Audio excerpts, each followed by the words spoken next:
আসসালামু আলাইকুম। শুভ নববর্ষ। বাংলা 1433 রোজ মঙ্গলবার, আর ইংরেজি 2026। এখন আজকে আমার বলার বিষয় হচ্ছে যে আমেরিকা এবং ইরানের প্রথম পর্যায়ের মিটিংয়ের ফলাফল। তো ওই মিটিংয়ের ফলাফল তো শূন্য, তা আপনারা সবাই জানেন। কারণ এই যে আমেরিকার যে প্রেসিডেন্ট ডোনাল্ড ট্রাম্প, এই ট্রাম্পের উদাহরণ ওনারে আর অন্য কোনো কিছুর সাথে উদাহরণ দেওয়ার দরকার নাই। এখন ওনাকেই সবাই উদাহরণ হিসেবে ব্যবহার করতে পারবে সামনের দিন থেকে। সামনে যে দিনগুলো আসবে সেই দিনে অনেক বেশ কিছু বিশেষণ ওনাকে ব্যবহার করে সেই সর্বত্র দেওয়া যাবে। সেই বিচারাঙ্কন থেকে শুরু করে যুদ্ধক্ষেত্র, দেশ পরিচালনা, তারপরে বিভিন্ন রকমের কৌতুক, বিভিন্ন রকমের এই যে সাক্ষী, এই কোর্ট কাছারির সাক্ষী, সেই সব জায়গা থেকে ওনার কিন্তু ওই বিষয়গুলা উদাহরণ হিসেবে নেওয়া যাবে। কারণ দুনিয়ার এই যাবৎকালে যত খারাপ উদাহরণ গেছে, বা মুনাফিকি ধরি, বিশ্বাসঘাতক ধরি, আর যাই কিছু এই জাতীয় আছে, কোনো কেউ তার ওই পিছানের কোনো উদাহরণ টানতে হবে না। উনি ওনার উদাহরণ, ওনার থেকে নতুন উদাহরণ শুরু হবে, এটা আমি মনে করি। তাহলে এখন দেখেন, যে ইসরায়েলের উস্কানিতে যে উনি যুদ্ধ শুরু করছে, এটা কিন্তু এখন আলোর মতো পরিষ্কার।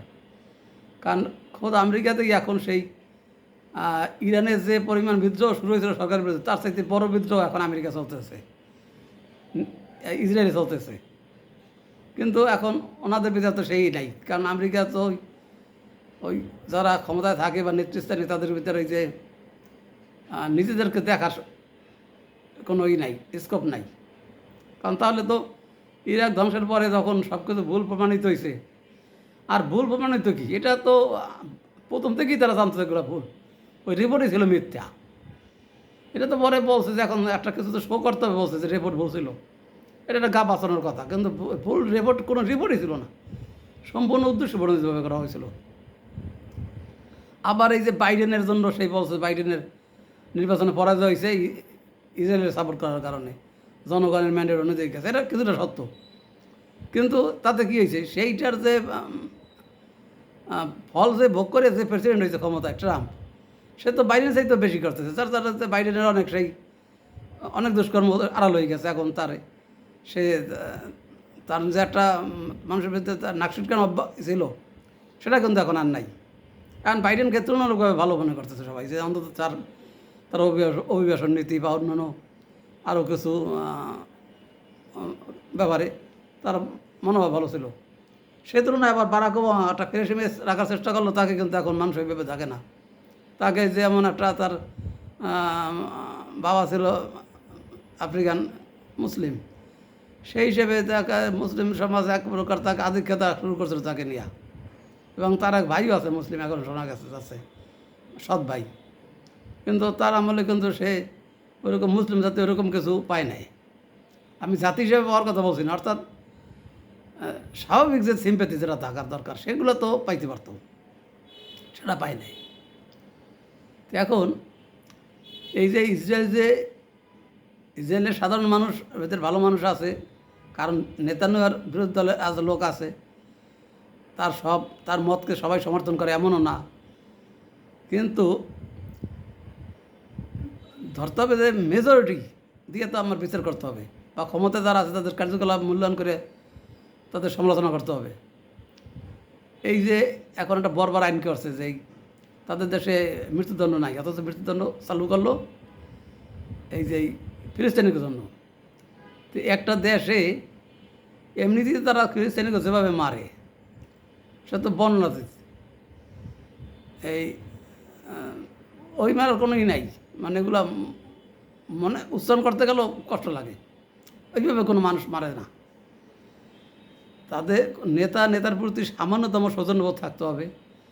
একটা দেশের জনগণ, একটা দেশের জনগণের প্রতি সাধারণ সৌজন্যবোধ থাকতে হবে। হয়তো ক্ষমতার কারণে তারা একে অপরের প্রতিপক্ষ হয়, কিন্তু সামান্যতম সীমিত থাকা দরকার রাষ্ট্রীয় পর্যায়ে, কিন্তু সেটা তাদের ভিতরে নাই। তাহলে ইরানের এরকম টপ শ্রেণীর সব নেতা, এই প্রেসিডেন্ট থেকে শুরু করে, এখন প্রেসিডেন্ট বর্তমান প্রেসিডেন্ট জীবিত আছে, কিন্তু তার আগের আমলের এই কিছুদিন আগে তো প্রেসিডেন্টকে মেরে ফেলছিল, সেই কোনো একটা বাদ পরিদর্শন করতে গেছে ফেরার পথে। তো এরকমের যে টপ র্যাঙ্কের সব নেতা, বড় বড় অফিসার, আর্মি অফিসার, গোয়েন্দা, তারপরে সেই টেকনোলজি, বিভিন্ন সায়েন্টিস্ট, তো এইসব তো সবই বড় পর্যায়ে লোকগুলো তারা মারে। তো এটা তো কোনো এটার কোনো আমি কোনো ব্যাকরণই আনতে পারতেছি না যে এইটার কেন হয় না। একটা দেশের এই যে রাশিয়া ইউক্রেন যুদ্ধ হয়েছে, এখন মন্ত্র রাশিয়াকেও মারে নাই, আর রাশিয়াও সেই ইউক্রেনের প্রধানকে মারে নাই। তাদের যুদ্ধ তো চলতেছে 3 বছর 4 বছর ধরে। তাহলে এখন ইসরায়েলেরটা সম্পূর্ণ ভিন্ন, এবং এটা দেখে যে সে দুনিয়ার সেই কেউ কোনো এই ব্যাপারে কোনো করে না, এটা হিসেবে মিলে না যে কীভাবে কি চলতেছে। তো এই যে আমেরিকা তো তাই, আমেরিকায় যেই এই দ্বিতীয়বার এই পাগলটাকে যে ক্ষমতায় নিয়ে আসলো, আগের অবস্থায় তো পাগলামি সে করছে, সেই পাগলামি তো পরীক্ষিত, এবং নির্বাচনে হারার পরেও তো সে যে আচরণ করছে, তার নাম ওই মামলা হয়েছিল। এরপরে এইবারে আবার সেই তাকেই আবার ক্ষমতায় নিয়ে আসছে, এবং তার সেই কিছুটা ভালো মানুষের মুখোশ, সেটা নিয়ে সে জনগণের সিম্পাথি পাওয়ার চেষ্টা করছে। ওই কানের উপরে গুলি লাগলো, তারপরে আরেকবার গুলির হত্যার চেষ্টা চালাইলো, এসব নিয়ে মানুষের একটা সেন্টিমেন্ট আসছিল, এটা জানি। কিন্তু তার স্বগত যে এটা তো মানুষের জানে, আমেরিকার জনগণ। এবার তাদের দেশে যেই সেই বর্ণবাদ প্রথা, হয়তো ওইভাবে সরকারিভাবে না থাকলেও কিন্তু সেটা বাস্তবে চলতেছে। এরপরে সেই স্কুলের যে অস্ত্র আইনে যে ছাত্র হত্যা, ডে বাই ডে ছাত্র মারা যাচ্ছে। তারপরে বিভিন্ন পাড়া মহল্লায়, হাটবাজারে বিভিন্ন সময় বন্দুকযুদ্ধ হয়, সে ব্যাপারে কিন্তু তারা ওই সংশোধন এখনও করছে না, বা ওই আইনটি রহিত করছে না। এখন এই যে কারণে যে চুক্তি ভেস্তে গেল, কারণ তো একটাই, সে যা বলে তা করে না, যা করে তা বলে না। আবার কখন কি করবে সেটা সামান্যতম প্রেডিকশন কেউ আনতে পারে না। এখন আবার শুনছি আগামীতে আবার মিটিং হবে। তা যেই মিটিংয়ে সে যেটা দাবি করে, ওই দাবি নিয়ে তো সে যুদ্ধই করছে। সেই যুদ্ধ তো তারকে যুদ্ধ তো ইরান করে নাই, ইরানের উপর যুদ্ধ চাপিয়ে দেওয়া হয়েছে। তা সেটা নিয়ে যাই এখন ধরে নিলাম যুদ্ধই চলতেছে, সে যেটা নিয়ে যুদ্ধ চলতেছে সেটা আবার মিটিংয়ে দাবি করতেছে। এটা তো সেই ইরানের পররাষ্ট্রমন্ত্রী তিনিও বলছেন যে এটা এই মিটিংয়ের কোনো মানে হলো না, যে জিনিসটা যুদ্ধ সে পায় নাই, তার জন্য যুদ্ধ চলতেছে, ওই দাবি আবার সে মিটিংয়ে করে। তার মানে এগুলো শুধু মিটিং আয়োজন পাও, মূল্যহীন। তো এখন আবার এই হুমকি দামকি দিয়েছে, হরমুজ প্রণালী আটক করবে, অবরোধ করবে, কোনো কিছু তো না হয় আবার নতুন করে আবার মিটিংয়ে ডাক দিছে।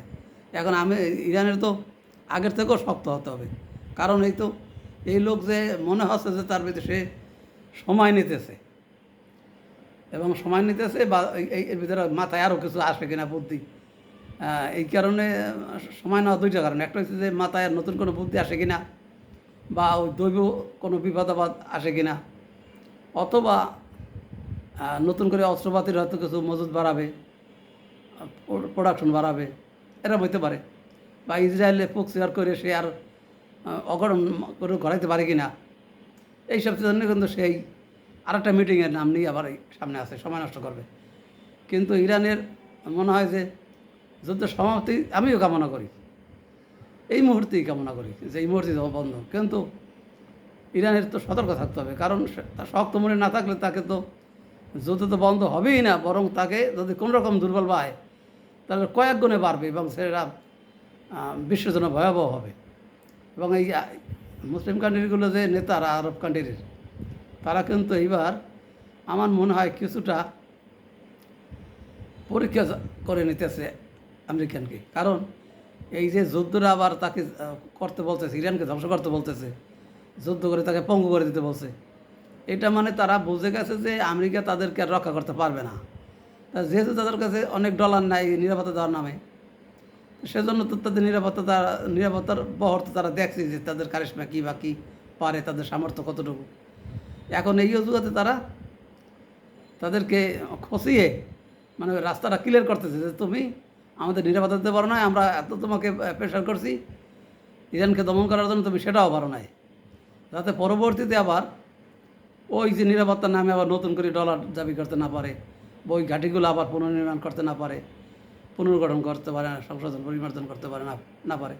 এই জন্য তারা ওই এইটা তাদেরকে বলতেছে যে আমাদের নিরাপত্তার জন্য তুমি আরও ওদেরকে নিঃশেষ করে দাও, কিন্তু বাস্তবে যেতে পারবে না সেটা তারা কিন্তু বোঝে।